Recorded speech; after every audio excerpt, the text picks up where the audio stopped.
I'm just so proud my father, Robert said, his voice booming across the dining room of the Belmont Club. He raised his champagne flute. Proud that my oldest daughter Olivia has made partner. She chose a real career. He paused and I felt his eyes find me all the way at the back table, the one near the kitchen doors. She built a real life, he continued, not just a hobby.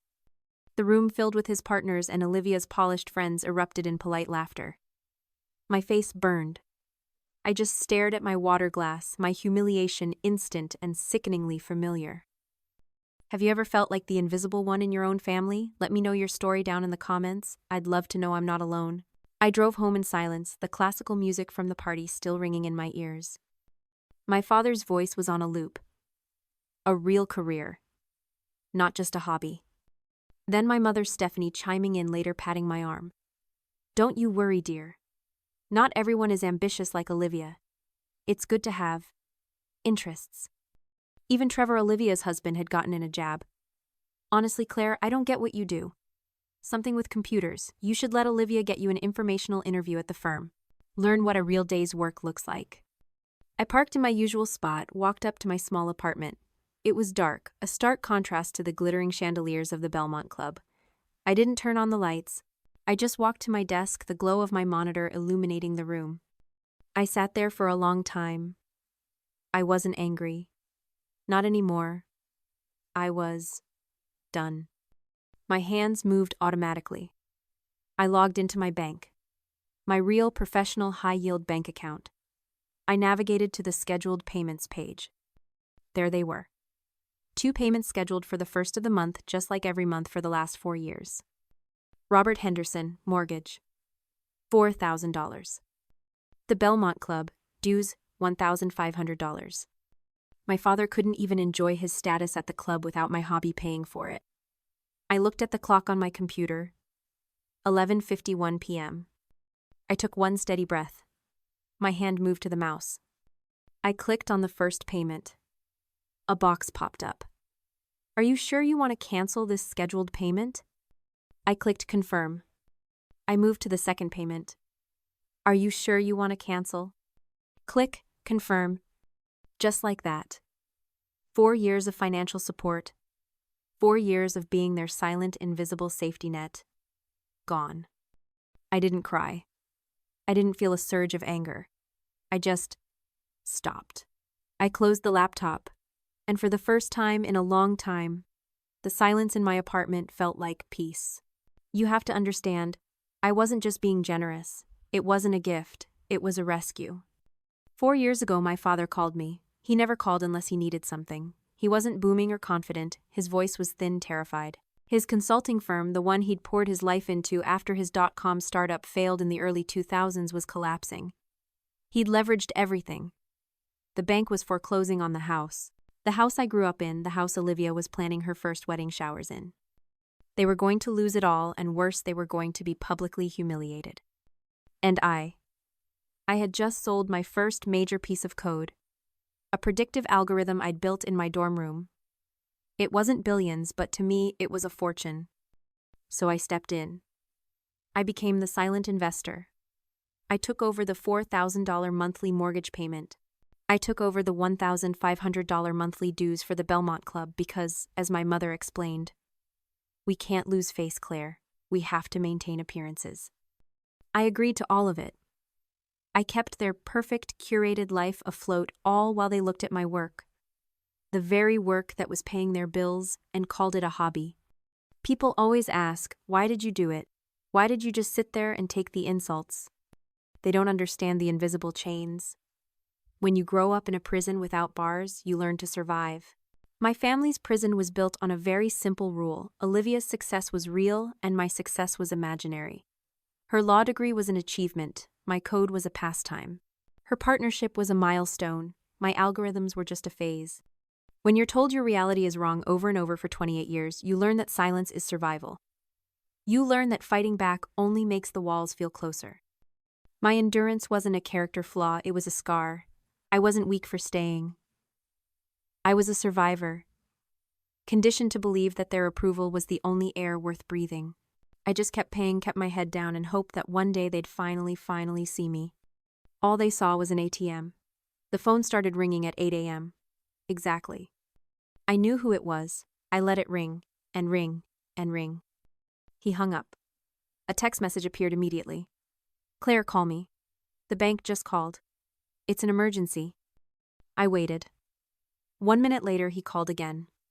I picked it up. Claire, thank God. The mortgage payment was declined. You need to call the bank right now and fix this. You're embarrassing me. His voice wasn't worried. It was sharp. Annoyed. The voice of a CEO whose assistant had just brought him the wrong coffee. There's no mistake, I said, my own voice calm, almost distant. What? I'm not paying it. What did you say? Don't be ridiculous. It's an automatic payment. Just call the bank and fix the error. It wasn't an error, Dad. I canceled the payments. I am no longer paying your mortgage and I am no longer paying your club dues. There was a long, heavy silence on the line. I could hear him breathing, that short, angry puff he does when he's about to lose his temper. What stunt are you pulling? He finally hissed. After everything we've done for you, you pull this. Over one little joke at a party, you need to grow up. Reinstate those payments today. You're putting this family's finances at risk. No, Dad. You did that when you took out loans you couldn't afford. My hobby won't be covering it anymore. I hung up. My phone immediately exploded. Texts from my mother, Stephanie. Claire, your father is furious. I don't know what you think you're doing, but you need to stop this childish tantrum and fix it. You're tearing this family apart. Seconds later, a text from Olivia. You're really going to be this pathetic just because Dad made one joke? Grow up and fix this. You're being dramatic. I looked at the messages one after another and I felt nothing but a cold, hard clarity. I realized this was the trap of normalized cruelty. For them, this wasn't a crisis of conscience. It was a simple inconvenience. Their reaction wasn't shock that I was hurt. It was annoyance that their ATM was suddenly offline. For 28 years, they had practiced this behavior. This was the family dynamic. I was the hobbyist, the side project, the one who was just grateful to be allowed in the room. My role was to be quiet, to be useful, and to absorb their casual dismissals. Their entitlement wasn't a reaction to me stopping the payments. It was the reason I had to. They genuinely believed they'd done nothing wrong. In their minds, they were the victims of my childish tantrum. And that realization, that cold, hard, psychological fact, is what gave me the strength to do what came next. I knew this wasn't over. My father wouldn't just let his primary income source disappear. My mother and sister would escalate. The texts and calls would turn into ambushes at my apartment or my work. I wasn't going to let that happen. This wasn't a family dispute anymore. It was a financial separation. And for that, I needed a professional. I called Sierra. Sierra and I met in a coding boot camp in college. We were the only 2 women in a class of 30 guys. We bonded over bad code and worse coffee. Now, she was one of the most ruthless family law attorneys in the state. She picked up on the second ring. Claire, this better be good. I'm in deposition. I've been paying my father's mortgage for 4 years. I just stopped. Now he's threatening me. There was a pause. I heard her say, we're taking a 15-minute recess, and the sound of a heavy door closing. Okay, she said, her voice dropping into that cold professional tone I'd seen her use in mock trials. Tell me everything. I told her. The party. The insults, the scheduled payments, the $4,000 for the mortgage, the $1,500 for the club, the 4 years of them dismissing my work all while cashing my checks, the angry calls, Olivia's texts. Sierra was quiet. Sierra. Good, she finally said. Her voice was sharp. It's over. I'm glad you called. We're not just building a wall, Claire. We're building a fortress. What do I do? You, she said, are going to do nothing. You are going to block their numbers. All of them. Robert, Stephanie, Olivia, Trevor. Right now. You are not going to take their calls or answer their emails. From this moment on, I am you. They want to talk. They talk to me. I let out a breath I didn't even know I was holding. Okay. And you are going to send me every receipt, every text message exchange, every bank statement from the last 4 years showing those transfers. I want a complete paper trail. We're sending a formal notice of financial separation and a cease and desist. If they so much as look at your apartment building, we'll file for harassment. Are we clear? Clear, I whispered, feeling the weight of their entitlement start to lift. Good. Send me the files. I'll have the letter drafted by 5 p.m. She hung up. I spent the next hour forwarding emails, screenshotting texts, and downloading bank statements. I sent it all to her in a single encrypted file. I felt lighter. I had handed the poison to an expert. I tried to work, but my focus was shot. I kept looking at my phone, half expecting it to explode, even though I'd blocked them. It rang at 4 p.m. Sierra. That was fast, I said, answering. Did they get the letter already? Forget the letter, Sierra said. Her voice was different. The professional anger was gone. It was replaced by something else. Something urgent. Claire, this is much bigger than the mortgage. My stomach tightened. What do you mean? I was doing my due diligence. Standard procedure. Checking all your assets, your business filings. I was pulling the incorporation papers for your AI startup. The one you launched, Aperture AI. Yeah, I said, but the one I use now is a different entity. The first one was just an old LLC I set up in college. It's dormant. I just added my dad's name for a class project to look legitimate. It's meaningless. Claire, Sierra said, and her voice was so sharp it made me stand up. It's not meaningless to the bank. What are you talking about? Robert is listed on that original LLC as a 10% co-founder. It was a class project, Sierra. It has no assets, no IP. It has your name, Claire, and your father has been using it. He's been using that 10% stake your success, your reputation to secure business loans. I sat down. The room felt like it was tilting. What? He's taken out 2 loans over the last 18 months against your company's perceived value. He's been committing fraud. How? How much, I whispered. $500,000. I couldn't breathe. $500,000. He'd been stealing from me. While I was paying his mortgage, he was leveraging my name, the very hobby he mocked in public, to get $500,000. He didn't just fail at his own startup. He was actively trying to steal mine. Sierra, what do I do? Nothing. Yet she said, her voice now absolute ice. He doesn't know we know. And we're going to keep it that way. This isn't a family drama anymore, Claire. This is a crime. The text messages demanding a family meeting were relentless. They were no longer angry. They were concerned. My mother, Stephanie, wrote, Claire, we're all worried about you. This isn't like you. We've booked the private dining room at the Belmont Club. 7 p.m. Please just come talk to us. It was a trap. A final intervention to corner me and pressure me into submission. Sierra agreed. Don't go, she said. No, I replied, I'm going. I think it's important they say whatever they need to say. Claire, it's an ambush. I know. But it's time to finish this. And I'm not going in unprepared. Sierra was quiet. Okay, she said, finally. Bring the papers. But don't go alone. I'll be at the bar just in case. I walked into the Belmont Club at 7 p.m. on the dot.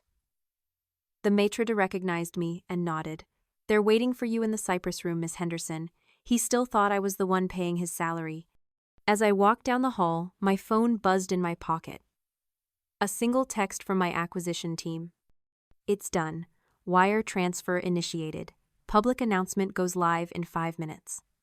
My heart didn't race. It just settled. I put the phone on silent and walked into the room. They were all there. Robert, Stephanie, Olivia, and Trevor. Seated around a large mahogany table, looking like a tribunal. Claire, thank you for coming, my father started, his voice dripping with false patience. Sit down. Saturday. We are here, he continued, because this situation has gone far enough. You're tearing this family apart over a misunderstanding. You've embarrassed your mother, Stephanie chimed in. You've upset your sister. You're acting like a child. Honestly, Claire, Olivia said, leaning forward, this whole I'm a victim thing is pathetic. You're going to reinstate the mortgage and the club dues, and we are going to put this unfortunate episode behind us. You owe Dad an apology. I sat there. I let them talk. For 10 minutes they lectured me. About loyalty, about respect, about gratitude, about how my stunt had caused them immeasurable stress. I let the silence hang when they finally finished waiting for them to wind down. Robert leaned back satisfied. So, are we in agreement? Will you be calling the bank in the morning? I took a breath. No. What did you say? I'm not here to negotiate, I said. I pulled my phone from my pocket and placed it on the table. My phone buzzed as I was walking in. I just got a notification. I slid the phone across the polished wood toward my father. Bloomberg just posted this. It went live about 10 minutes ago. My father picked it up confused. He read the headline. I watched his face. The color drained from it. He went white. Utterly, terrifyingly white. What Stephanie said, Robert, what is it? He couldn't speak. He just stared at the screen. Olivia, impatient, snatched the phone from his hand. She read the headline out loud, her voice cracking. Aperture AI acquired by Google in landmark deal. $4.2 billion. Trevor choked on his water. Stephanie's hand flew to her pearls. Olivia looked up, her eyes wide, with a confusion so deep it was almost comical. This is your hobby. That's my company, I said. 4.2 billion, Robert whispered, finding his voice. Which brings me to this, I said. I reached into my bag and pulled out the legal file Sierra had prepared. I slid it across the table to him. What is this? My mother asked. That, I said, is a copy of a formal criminal complaint we are filing tomorrow morning. It details the $500,000 in fraudulent business loans you took out against my company, Dad. Olivia and Stephanie snapped their heads toward Robert. His face went from white to a deep mottled red. You told us that was an investment, Olivia stammered. He lied, I said. He leveraged my name, the name of the hobby he was mocking to steal $500,000. The room was dead silent. The only sound was the distant clinking of silverware from the main dining room. I stood up. My lawyer, Sierra, will be in touch to discuss the repayment plan for the fraudulent loans. She will also be handling all communication regarding the family estate, which, as of today, you will be selling to cover your debts. Claire, wait, my mother begged, standing up. We can talk about this. I looked at her.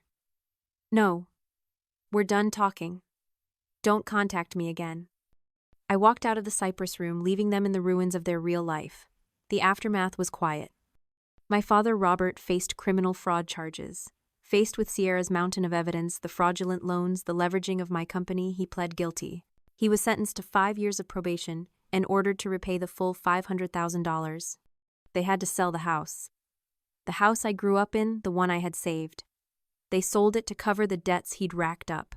With no more income from me, their membership at the Belmont Club was revoked. I heard Olivia and Trevor had to downsize, distancing themselves from the public humiliation. My mother, Stephanie, tried to call.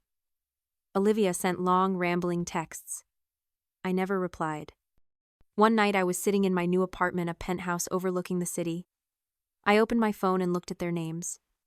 Robert, Stephanie, Olivia. I held my thumb over the screen for a long time. I didn't feel anger or sadness, I just felt too quiet. I pressed delete contact. I pressed it again and again.